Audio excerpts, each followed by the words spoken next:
Welcome back to my channel. जय श्री कृष्णा। द्रौपदी के चीरहरण का कुत्सित प्रयास असफल रहा। अपमान और क्रोध की अग्नि में जलती द्रौपदी के श्राप से भयभीत कुरु राज्यसभा थर-थर कांप उठी।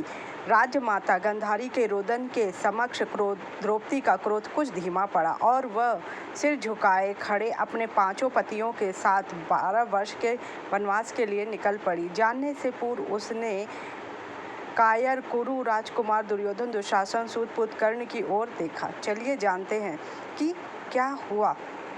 का चीरहरण के बाद कर्ण से मिलने इसलिए गई थी क्योंकि वह अपने अपमान के कारणों को समझना चाहती थी और कर्ण से कुछ प्रश्न पूछना चाहती थी, क्योंकि कर्ण एक दानवीर और महान योद्धा थे और उनके सामने किसी का भी अपमान हो और नारी जाति का अन्याय हो उनसे बर्दाश्त नहीं होता था। तो वो ये जानना चाहती थी कि उनकी ही दोस्त ने, जो उनके प्रिय मित्र थे, उन्होंने उनका उतना बड़ा अपमान किया और उन्होंने स्वयं उनको वेश्या कह के पुकारा। तो चलिए, ऐसा उन्होंने उसके साथ क्यों किया, जबकि द्रौपदी ने तो उनको ऐसा कोई अपमान नहीं किया था। सिर्फ जब उनका स्वयंवर था उन्होंने बस इतना कहा था कि मैं एक सूत पुत्र से विवाह नहीं करूँगी। वो उनका अपना मत था, जो कि एक स्त्री के लिए, एक राजकुमारी के लिए सही भी था। द्रौपदी को यह जानने की उत्सुकता थी कि कर्ण, जो उस सभा में उपस्थित था और दुर्योधन का साथ दे रहा था, ने उस अपमानिक स्थिति में मौन क्यों धारण किया। चीरहरण की घटना। महाभारत के अनुसार युधिष्ठिर के जुए में हारने के बाद दुर्योधन के कहने पर दुशासन ने द्रौपदी का चीरहरण करने का प्रयास किया। उस समय द्रौपदी ने श्री कृष्ण को पुकारा और भगवान ने उनकी लाज बचाई। इस घटना में कर्ण ने दुशासन को उकसाया और द्रौपदी के अपमान पर मौन धारण किया। द्रौपदी का कर्ण से मिलने का कारण। द्रौपदी कर्ण से मिलने के पीछे कई कारण थे। द्रौपदी एक स्वाभिमानी महिला थी और वह अपने अपमान का कारण जानना चाहती थी। द्रौपदी को यह जानने की उत्सुकता थी कि कर्ण, जो एक महान योद्धा था, उस अपमानजनक स्थिति में कुछ क्यों नहीं कहा। भविष्य। द्रौपदी को यह भी लग रहा था कि महाभारत का युद्ध अवश्य भावी है और वह युद्ध से पहले कर्ण के विचारों को जानना चाहती है। द्रौपदी ने कर्ण से अकेले में मिलकर कुछ प्रश्न किए और कर्ण ने भी अपने मन की बात द्रौपदी को बताई। यह मिलन द्रौपदी के आत्मसम्मान और भविष्य की रणनीति थी। जब द्रौपदी मिली, उसके बाद जब पांडव अपने राज्य को लौटने लगे तो दुर्योधन ने मना कर दिया, क्योंकि वह नहीं चाहता था कि वह 5 जाएं अपने राज्य में।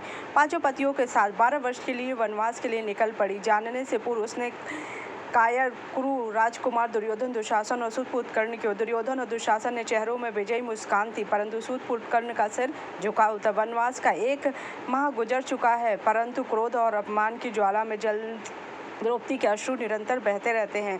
पांडव भोजन की व्यवस्था हेतु कहीं दूर वन में निकल चुके हैं। द्रौपदी भोजन बनाने के पानी की कगार लिए संकरी पग डंडी पर चलते हुए घोड़े मार्ग पर निकल आई। सामने से आ रहे रथ को देखकर चौंक पड़ी, परंतु वो अपनी असामान्य चाल से चलती रही।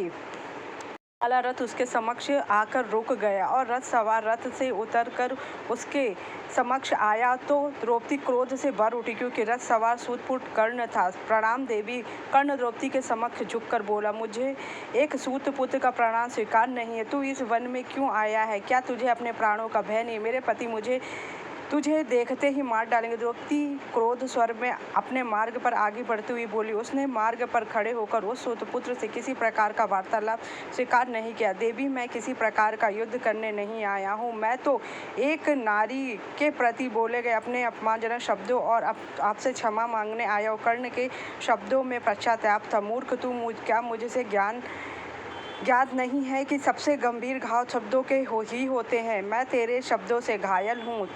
सूत पुत्र, तू क्षमा के योग्य नहीं है। बिना कर्ण की और देखे द्रौपदी अपने मार्ग पर बढ़ जाती है। द्रौपदी कहती, मुझे तेरे वेश्या कहने वाले पापी, मुझे तेरी जिह्वा की आवश्यकता नहीं, मुझे तेरे प्रणाम की आवश्यकता नहीं। काट अपना शीश और रख दे इस मार्ग पर, ताकि मैं उसे ठोकर मारकर आगे बढ़ सकूं।